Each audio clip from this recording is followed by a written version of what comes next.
ديجي كلوب بودكاست برعاية توب نت، المزود الأول للفيبر أوبتيك في تونس.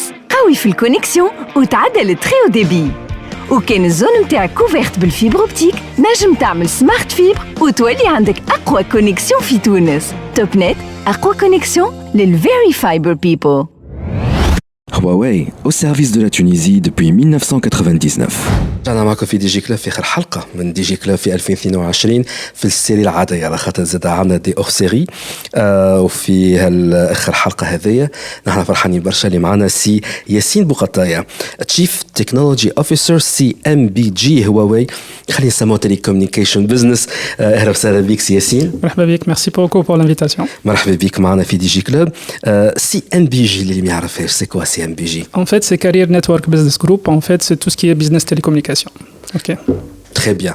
Ben, en tout cas, باش نحكيو فيه نحن اليوم يظهر لي باش يسمعون يقولوا ايه مرة أخرى ce sujet là.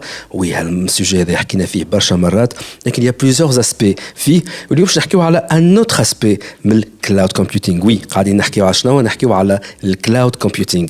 Donc, سي ياسين، أول سؤال يجي لبالي، je vais me mettre à la place de ceux qui nous écoutent. Ouais.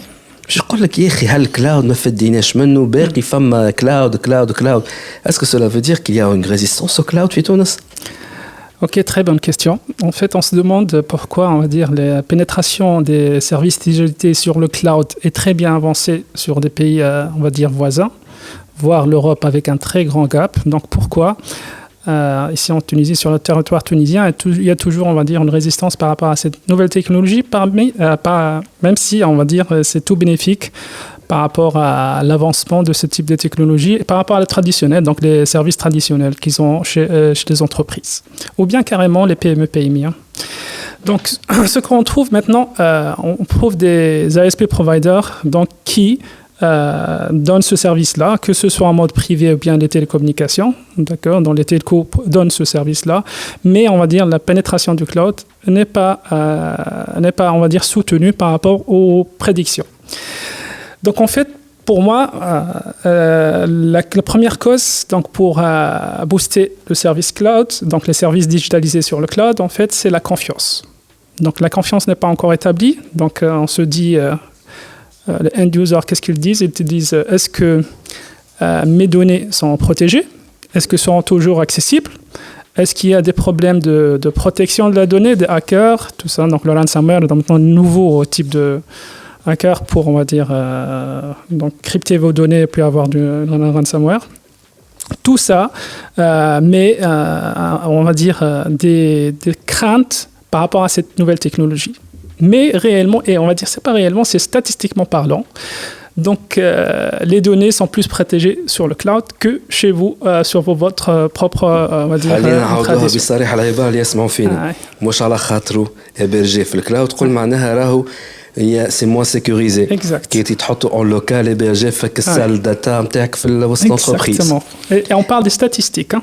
Donc, عندك دي statistiques نجم نعطوهم. Maintenant, dans 2025, 80% des nouvelles applications vont être nativement hébergées sur le cloud et carrément développées. 80%. Ça, c'est des rapports de IDC.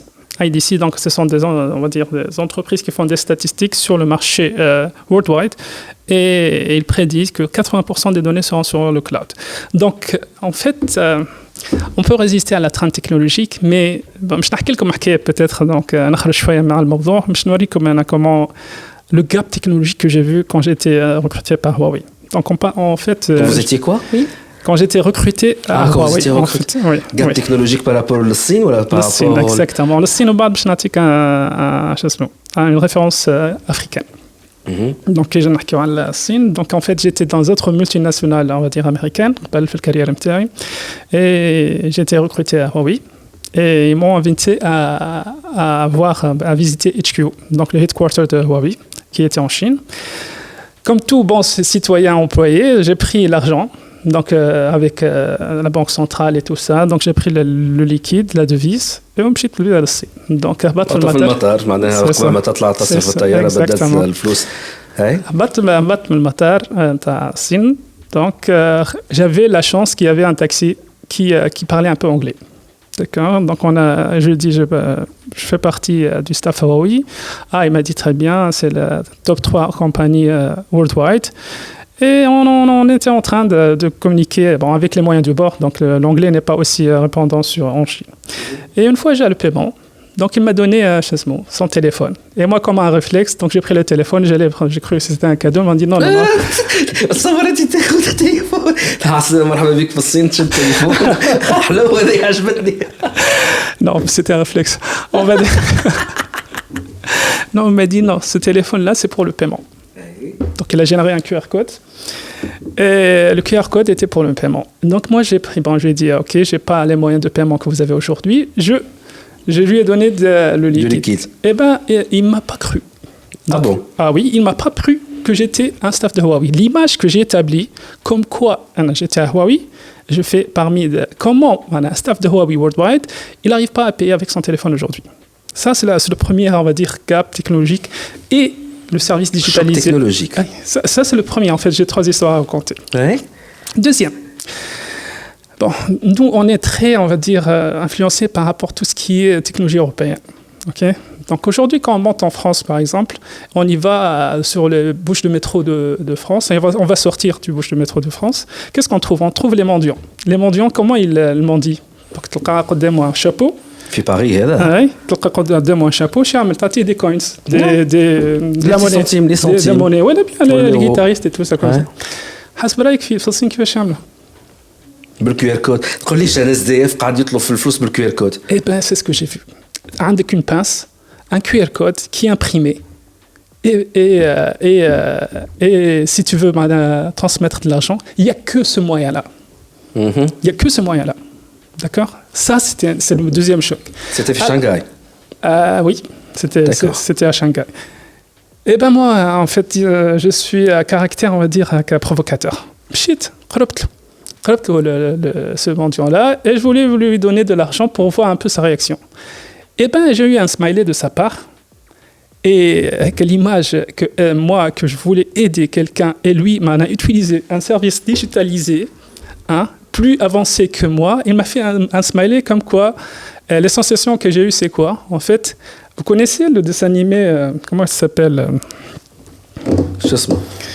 L'ère des dinosaures. حسيت روحك ما كمل l'ère des dinosaures القدم على الاخر. Exactement. Donc Pierre à feu. Vous connaissez les dessins animés Pierre à feu? Et ben c'est l'association que j'ai eue. Un mendiant qui utilise un service digitalisé, et moi je voulais aider, et je me retrouve avec un deuxième choc technologique, comme quoi il utilise ce service digitalisé, et moi j'arrive pas. Et c'était les débuts de Covid-19, donc déjà le fait que moi je me rapproche de lui, c'était un geste suspect pour lui. C'était au début de la pandémie radicale. Exactement. Donc c'était les débuts. Je n'en ai qu'un troisième. Ok, là il y a un gap technologique, mais il n'y a pas que les Chinois en Chine. Que font les touristes maintenant pour le mode de paiement? Donc c'était la question que je me suis posée. Alors Yassine, je me dis, je vais dans des méga stores. C'est pas des malls là-bas. Minimum, tu débutes à 100 stores minimum. Donc c'était des grands malls. Je me suis dit, allez, donc il n'y a pas que les Chinois, il y a les Européens, les Américains, les étrangers qui vont payer. Ils n'ont pas les moyens de paiement comme je vous ai dit.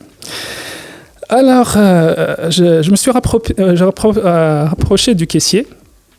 Et j'ai vu qu'ils n'ont pas les TPE. Les TPE, en fait, c'est le terminal de paiement électronique. Et je me suis dit, alors, OK, je vais rester près du caissier pour voir un peu comment ils vont faire payer. Donc, il y avait un Américain, un Européen, qui est dans la file d'attente. Il y avait les Chinois. Les Chinois, en fait, tu mets on va dire, le sac avec le RFID, donc il détecte ce qu'il y a. Il génère un QR code, tu paies, et ça ne prend pas même 20 secondes. D'accord? C'est 20 secondes pour payer. Donc, il y avait minimum 3 ou bien 4 Chinois qui étaient dans la file d'attente. Puis, il y avait le Français et l'Américain derrière. La première question qu'il a dit, comment vous allez payer? Il a dit, c'est par carte monétique. Je ne vais pas faire de la publicité la plus répandue en Europe et aux US. Qu'est-ce qu'il a fait? Il les a écartés de la file d'attente et a repris les autres. D'accord? Je me suis dit, OK, qu'est-ce qu'ils vont faire? Eh bien, il a terminé toute la file d'attente. Et puis, donc il a appelé, donc il a pris le téléphone, il a appelé quelqu'un qui est venu après les 15 à 20 minutes, et il a créé un business de quoi? Donc il a la carte, le TPE, le terminal de paiement électronique, il prend la carte et il met 5% de commission. De commission. De commission pour... Lui, il paie avec son téléphone et il prend 5% de commission sur les achats. La moralité de tout ça, c'est quoi? Eh bien, si on résiste, on est isolé et on meurt. C'est très simple. Et on meurt. Tout d'abord, on résiste. Donc, on est décalé. Donc, j'ai eu cette sensation de décalage. Mais quand on voit les autres aussi qui répondent, c'est pas résister, c'est les moyens du bord qu'ils ont aujourd'hui pour payer. Eh bien, ils sont écartés de la file d'attente. Donc, on perd de la compétitivité, on perd du temps. Et on perd de l'argent. Parce qu'on est payes plus. On paye plus, on est décalé, on est mis sur la fin de la file d'attente, donc par rapport aux transactions, et on perd aussi de l'argent. Ça, c'est une image. Donc, ce que je veux véhiculer, c'est une image aujourd'hui que j'ai vécue personnellement. Et c'est, en fait, cette histoire, je la raconte toujours. Par rapport à des questions, ils me disent dans des événements, comment on fait par rapport aux résistances de changement? Eh bien, ce mendiant, est-ce qu'il connaît la technologie qui est derrière pour ce QR code, de quel type de technologie, le cloud? Non, il ne connaît pas. Il utilise un service qui est digitalisé.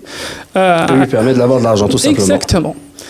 Et il y a d'autres questions qui sont posées, type, il y a aussi la transition en elle-même, très importante. Donc, on a les approches traditionnelles, et il y a aussi les nouveaux services digitalisés. Comment on fait? Eh bien, je vais prendre aussi ce mendiant-là. Ce mendiant-là, il a passé par une phase qui s'appelle phase de transition. Il y avait, dès le départ, le chapeau, où il y avait les coins, mais aussi il y avait la nouvelle technologie émergente avec le scan du QR code. Eh bien, normalement, ce mendiant-là aurait les deux technologies en même temps dans une période moyenne, on va dire, de façon, il ne doit pas perdre l'ancien business, donc il y aura toujours des gens qui paient via la monnaie, il y a aussi les nouveaux qui paient avec le QR code. Donc en fait, leur moralité, encore une fois, c'est quoi?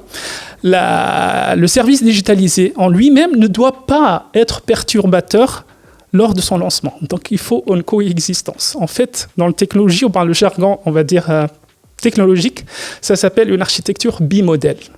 حبيت نفسر لكم l'instinct humain on puise on va dire nos visions par rapport à l'instinct humain.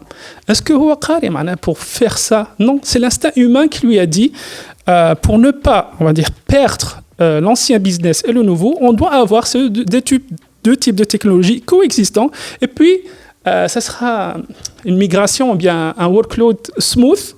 Les gens n'auront plus de coins et tout, on va dire, son business va passer vers le QR code. Donc, qu'est-ce qu'il va faire? Il va lâcher on va dire, le chapeau, et toute la transition va être sur le QR code. فهمتني. فهمتك. كيفاش وصلنا في الصين à une situation pareille? Eh bien, il n'a pas le choix. Donc, en fait, ce que je voulais vous dire, que si le boarding committee, donc le top management, est partisan de cette nouvelle transition technologique qui simplifie les services, eh ben, les départements de l'entreprise n'auront pas le moyen de résister, sinon ils vont être isolés. Ils peuvent résister, bien sûr. La résistance peut parvenir par beaucoup de choses. Et déjà, par l'âge. Aujourd'hui, مثلا أنا عندي une montre normale, d'accord? تعطيني juste le وقت. Et je résiste par rapport à la nouvelle technologie de montres où on a les montres connectées. Allez, pour ne pas être connecté tout le temps avec les gens. Ça, c'est une façon de penser. Je peux résister. Mais en fait, là, elle peut être en blanc, en jaune, et tout, mais la finalité, elle me donne que l'heure. Je résiste, allez, c'est l'âge. Je me le dis, c'est l'âge. Je préfère ces montres-là que les montres connectées. Okay? Mais ça arrivera un jour où je devrais adopter les nouvelles technologies et être dans le bas, d'accord? Donc l'âge aussi est très important. Il y a l'âge, la connaissance, la maîtrise de l'ancienne technologie, d'accord? Donc les technologies traditionnelles, ça résiste. Je dis, moi je maîtrise l'ancienne. Je suis par exemple en fin de carrière, et là je dois avoir par exemple des compétences par rapport à la nouvelle technologie, même si c'est plus ça simplifié. Donc c'est ce type de résistance qu'on peut trouver sur le marché aujourd'hui, malgré par exemple pourquoi les PME, PMI acceptent plus que les entreprises, par exemple, de grand calibre Donc, tout simplement parce que les PME, PMI, ce sont des jeunes, normalement. Deuxièmement, ils pensent côté OPEX, donc c'est pas CAPEX, c'est pas un investissement direct, donc c'est opérationnel. Et ça fait, on va dire, l'affaire d'une PME, PMI. Donc, elle adopte facilement et ça monte. Et en fait, les technologies utilisées dans le PME-PMI sont de nouvelles technologies qui s'inspirent des services qui est nativement puisés sur le cloud. Tout ça, c'est un trend. Donc, le segment de PME-PMI est plus développé aujourd'hui. كان نسألك من سؤال rapide Oui. avant de marquer une pause. كان نعملوا d'une façon très rapide, sprint rapide. Oui. En quoi le cloud peut aider خلينا نقولوا 2 ولا 3 secteurs. خلينا نقولوا le secteur des finances déjà. كانت تعطيني rapidement en Oui. quoi le cloud pourra aider le finance. Exact. مثلا allez, حكينا على les modalités de paiement. D'accord, les cartes monétiques aujourd'hui. D'accord, les cartes monétiques. Auparavant, par exemple, quand il y a une fraude, donc la même carte elle est utilisée, par exemple, en Tunisie, et après dans 2 minutes, on utilise cette carte au Cameroun, par exemple. Donc normalement, qu'est-ce qu'on fait dans les anciennes technologies, ça passe en perte et profit. Si le code, donc le numéro de carte et le code passent, on valide la transaction. Maintenant, grâce à la technologie, par exemple de vérification appuyée sur l'intelligence artificielle qui est puisée sur le cloud, on arrive à bloquer cette transaction grâce à la rapidité et, on va dire, l'analytics derrière. Donc, on va analyser la transaction qui est sur 2 pays différents sans impacter les performances. C'est ça. Donc, par exemple, ça, c'est dans le secteur financier. Donc, maintenant, on arrive à bloquer des transactions en ligne si on doute que, on va dire, cette carte est on va dire, utilisée sur 2 pays différents avec des codes, des adresses différentes. Ça, c'est un moyen, par exemple. Il y a autre chose, très important. Par exemple, dans le secteur financier, donc il y a le end of business day. Donc chaque agence doit envoyer les traitements des AIO, on va dire transactions qui a été faites du jour. Et le lendemain, on ne peut pas ouvrir l'agence si ces transactions-là n'ont pas été, on va dire, validées au niveau central et backupé bien sûr, d'accord. Et en fait, le nombre d'agences et le nombre de end-users, ce traitement-là est énorme. Donc, grâce à cette technologie type cloud et des technologies de traitement des données assez poussées, que ce soit sur le stockage ou bien au niveau puissance de calcul, au niveau serveur, on arrive à absorber cette charge de travail. Ça, sur le côté finance. Il y a d'autres côtés, par exemple... Industrie 4.0, l'industrie, la production. Oui, les productions. Donc, par exemple, le robot, tout ce qui est manufacturing. Maintenant, qu'est-ce qu'on trouve? Des robots intelligents avec de l'intelligence artificielle. Auparavant, c'était des robots, on va dire, qui maniés par des algorithmes, on va dire, statiques. Maintenant, on peut avoir, par exemple, de l'intelligence artificielle qui va détecter des défaillances, par exemple, sur des produits. N'importe quel, parce qu'on peut scanner, par exemple, des images. Sur ces images, grâce au traitement des images, qui s'appuie sur l'intelligence artificielle, en fait, qui est puisée sur les solutions cloudifiées, on peut détecter des défaillances. Donc, on arrête et on bloque, par exemple, on minimise, on va dire, les défaillances sur toute la chaîne et on augmente la productivité derrière. D'accord. Il y a d'autres, par exemple, le médical aussi. Maintenant, peut-être le secteur médical sur le territoire nord-afrique n'est pas assez poussé. Maintenant, vous trouvez un médecin qui est avec une tablette. D'accord. Et normalement, il chauffe l'image de la radio. Et ben, il y a un système d'intelligence artificielle qui va détecter aujourd'hui avec des pourcentages basés sur l'historique du client. Ça, c'est le partage des données, très important aussi.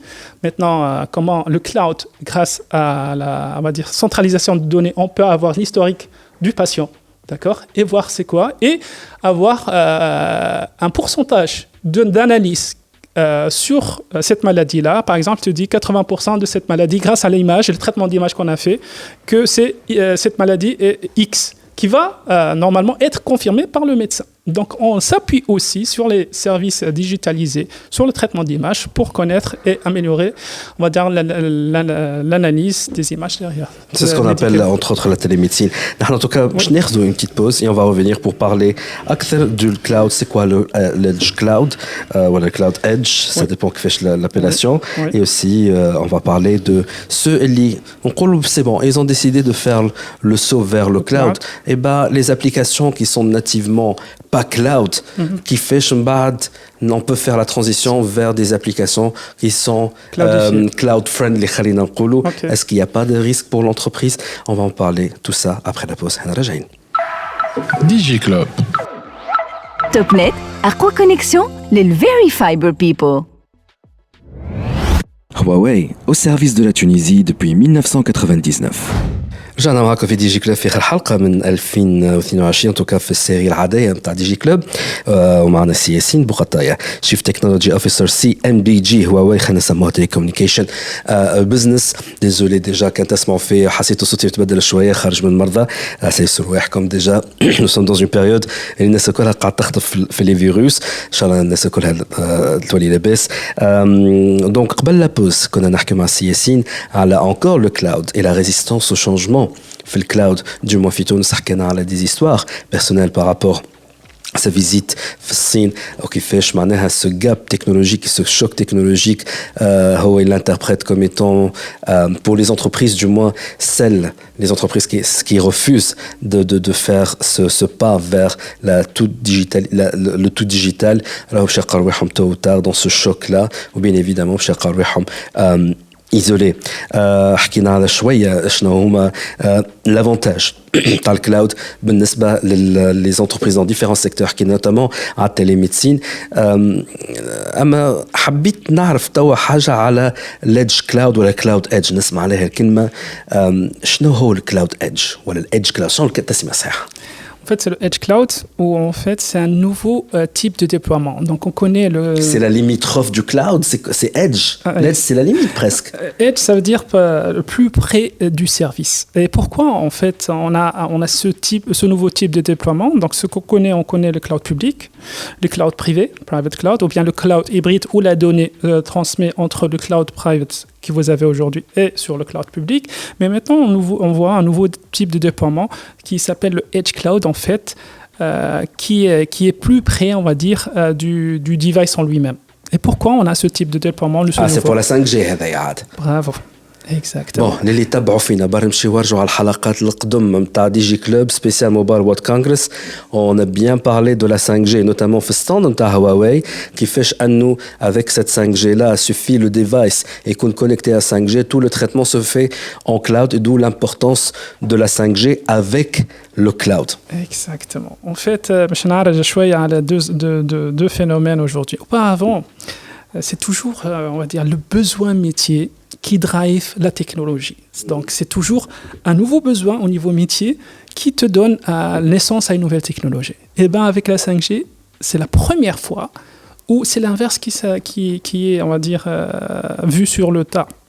Et comment? Donc, en fait, la 5G, grâce à la grande bande passante qu'elle a et la latence, elle a permis, donc, à avoir un nouveau moyen de déploiement des services qui est le plus près sur le device qui veut être généré. Ouais. Donc, carrément, le mindset du développeur en lui-même de l'application change.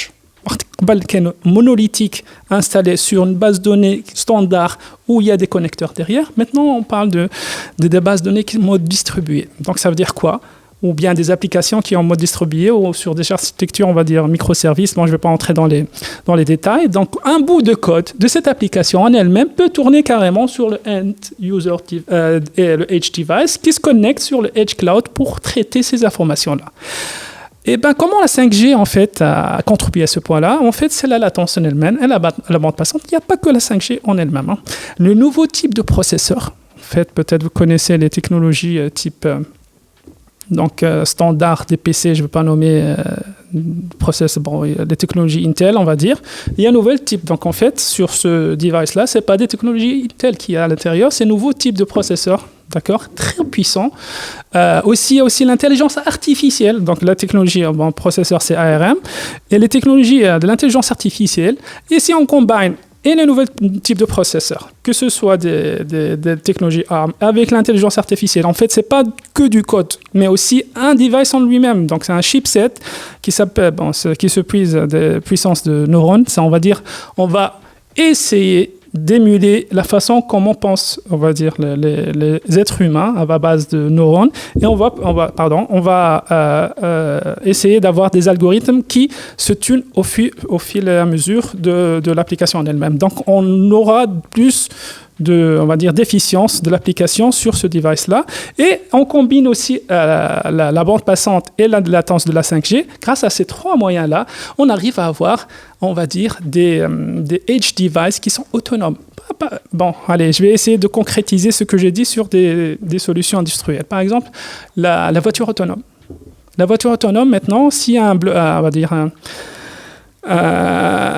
quelqu'un qui va crosser la route, et donc elle va résister, donc elle va prendre une action instantanée qui a été puisée par quoi en fait? Par une décision qui s'appuie sur ce type de technologie-là. D'accord. Comment prévoir, on va dire, des réactions? Comment avoir une conduite, on va pas dire 100% autonome, mais le maximum autonome? Comment détecter des incidents en mode proactif? Tout ça s'appuie sur ce type de technologie. On a carrément un petit data center à l'intérieur de la voiture. Okay. Ça, c'était juste un déploiement de ce type de technologie-là, très avancé. On voit maintenant carrément des voitures autonomes à 100% par exemple aux US. هو حديث يجيب حديث لكن حليته الباب حليته ان شاء الله خير. Et dans ce cas-là, قلت انا قبل لا بوز سالت على حكايه لي زابليكاسيون. Oui.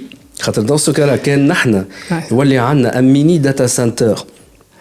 Et donc là on comprend على سمو فيه Cloud Edge. خاطر سي على ليميت نتاع بحذاك تلقاه الكلاود يبدا ديجا. Exact. ملي كان على قداش من سيرفر وقداش من كونيكسيون باش تدخل الداتا سنتر. Exact. Dans ce cas-là, la majorité des applications يخدموا avec le système تاع monolithique traditionnel. هو يكونكتي على الداتا سنتر على الابليكاسيون اللي في الداتا سنتر. Exact. Et cette fois-ci la data تبع حذاه قبل ما يخرج على الكونيكسيون انترناسيونال ولا حتى ناسيونال الداتا سنتر والكلاود بحذاه. Exact. Ça risque pas de créer des conflits. Des gaps. En fait, un gap. Comment maintenant on était en train de développer des applications en mode traditionnel, on se retrouve avec des applications en mode distribué. Et comment faire derrière? Eh bien, je n'ai le mendiant. Le mendiant aussi utilisé des technologies assez le chapeau en lui-même, donc traditionnel. Et puis il a adopté les pièces.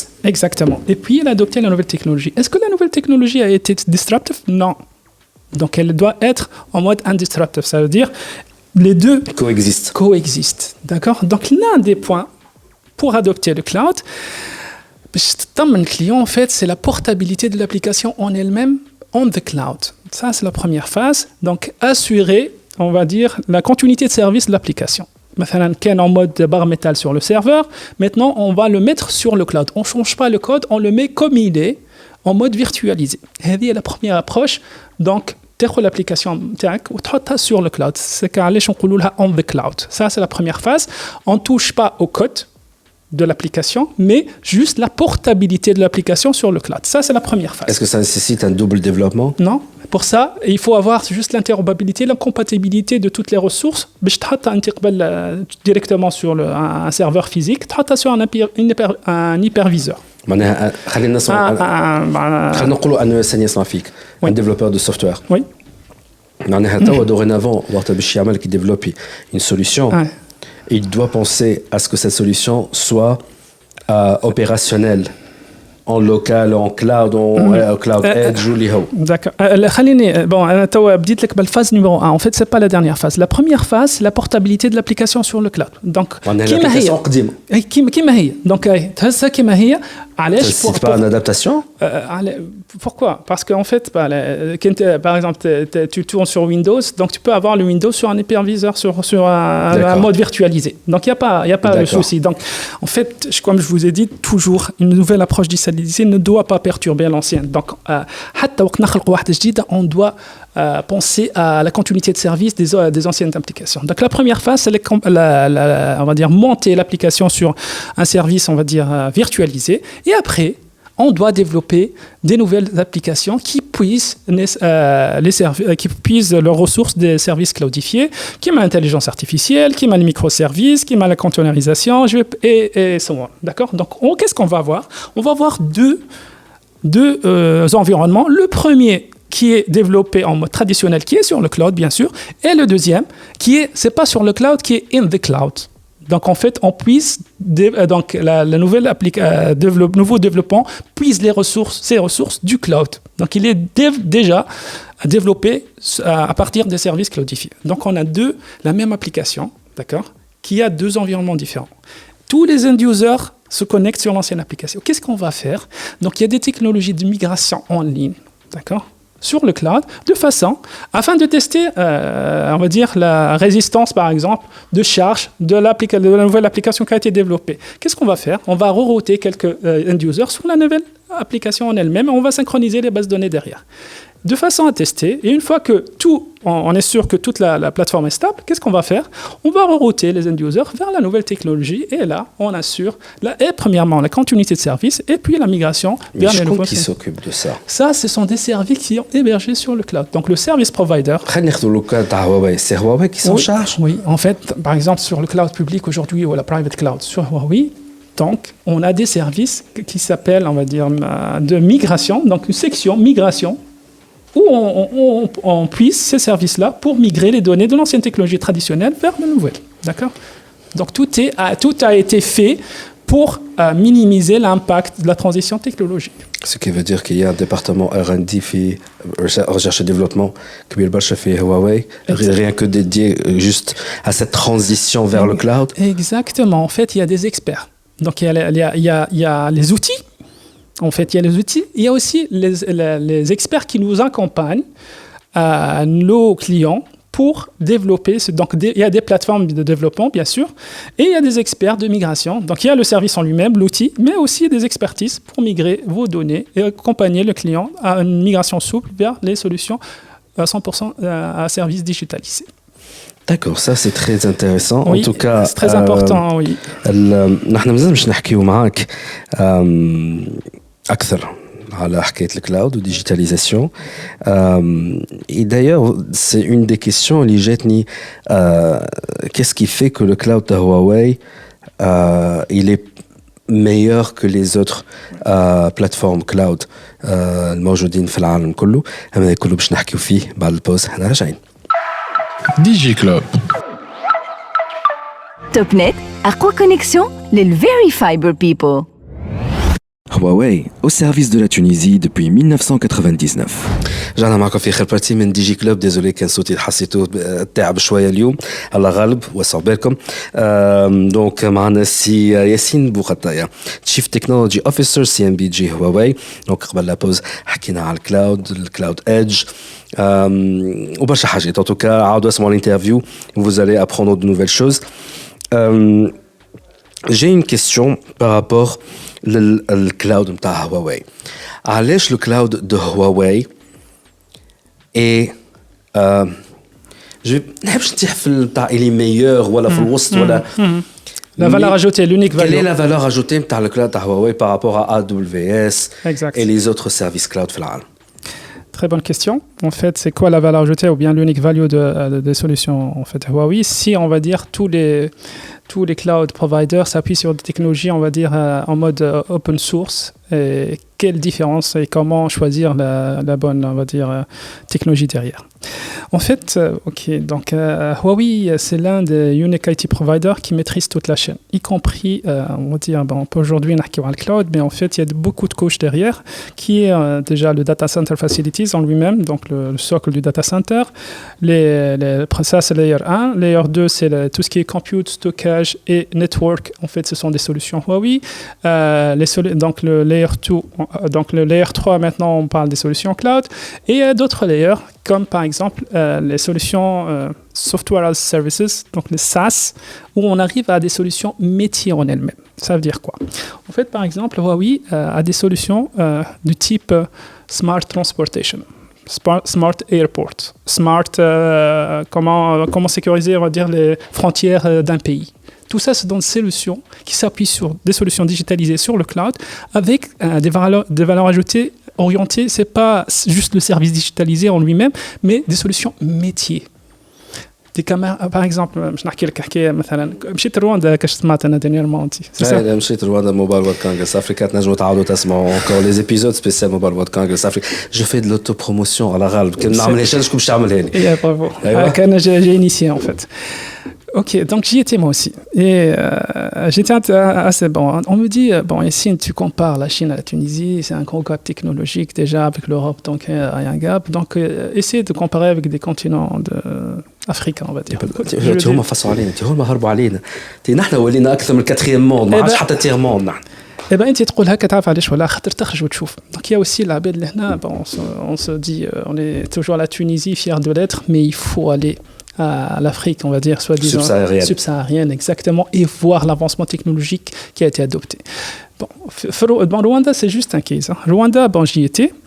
Alors, à 1h du matin, j'étais à l'hôtel, quand on chez le restaurant. Donc, j'ai croisé la route. C'était 1h du matin. Donc, le dîner était où on a raja.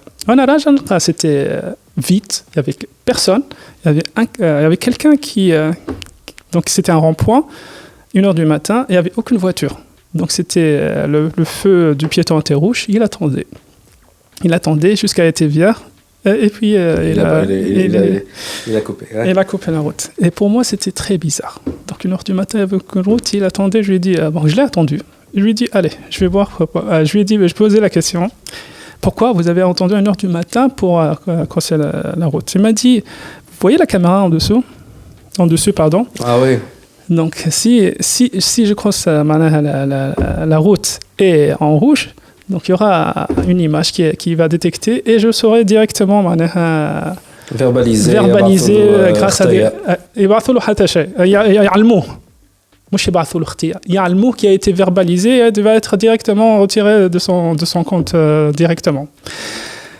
Eh ben, je me suis dit, regardez comment la technologie peut changer. Pourtant, le Rwanda, c'était harb.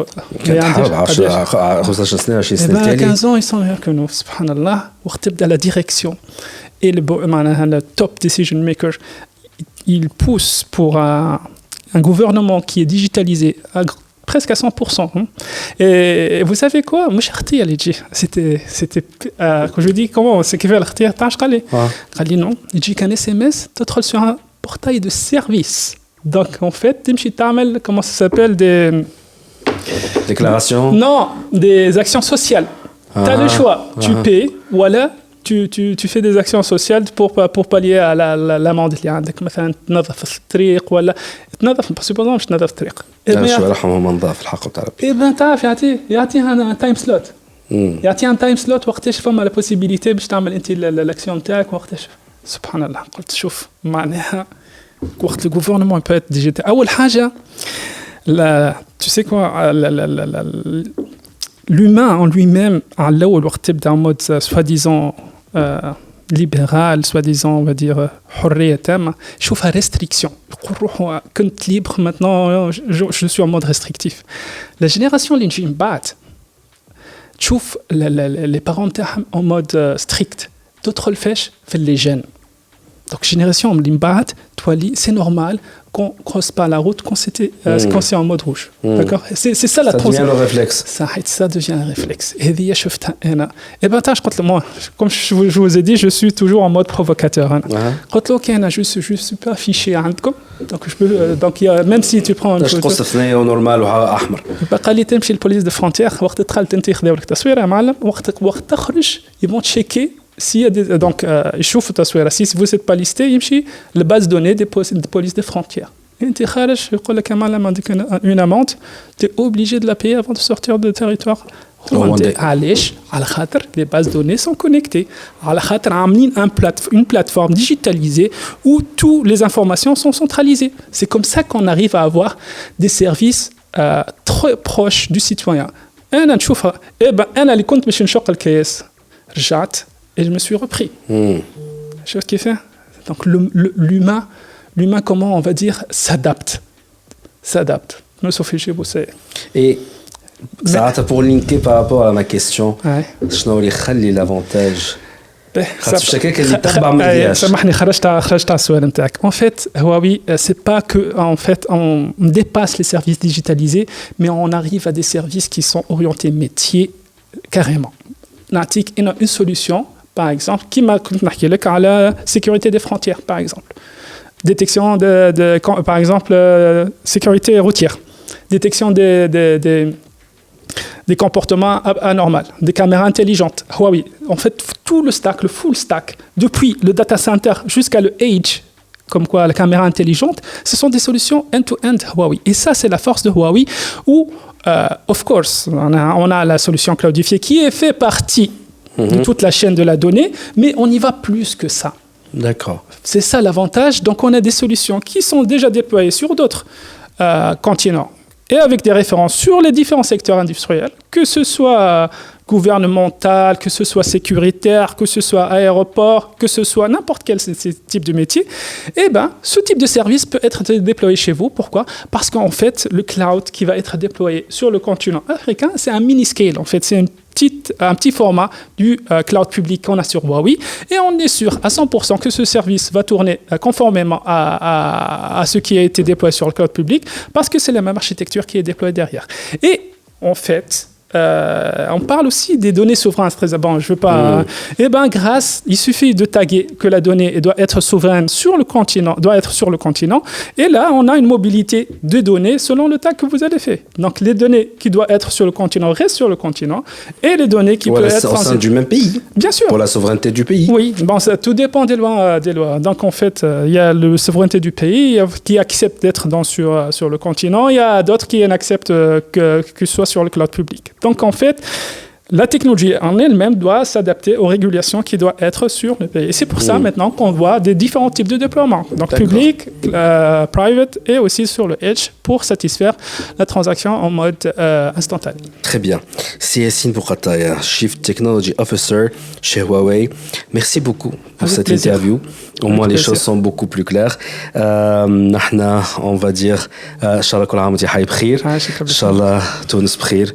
نحن ملتقانا إن شاء الله ديما يقولوها العام الجاي هو نقصدوا معناها على الحلقة الجاية إن شاء الله في جانفي 2023 الحلقة جديدة من دي جي كلوب لا سيري كلاسيك تاع دي جي كلوب مش أور سيري باسمي وباسم l'équipe كاملة. Je voudrais remercier tous ceux qui sont en train de nous suivre sur THD.tn. Je voudrais aussi remercier la fidélité de tous nos auditeurs.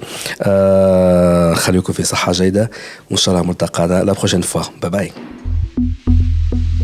DigiClub بودكاست برعاية توب نت المزود الأول للفيبر أوبتيك في تونس، قوي في الكونيكسيون وتعدل التري او ديبي. وكان الزون متاعك كوفيرت بالفيبر أوبتيك نجم تعمل سمارت فيبر وتولي عندك أقوى كونيكسيون في تونس. توب نت أقوى كونيكسيون للفيري فايبر بيبل. Huawei, au service de la Tunisie depuis 1999.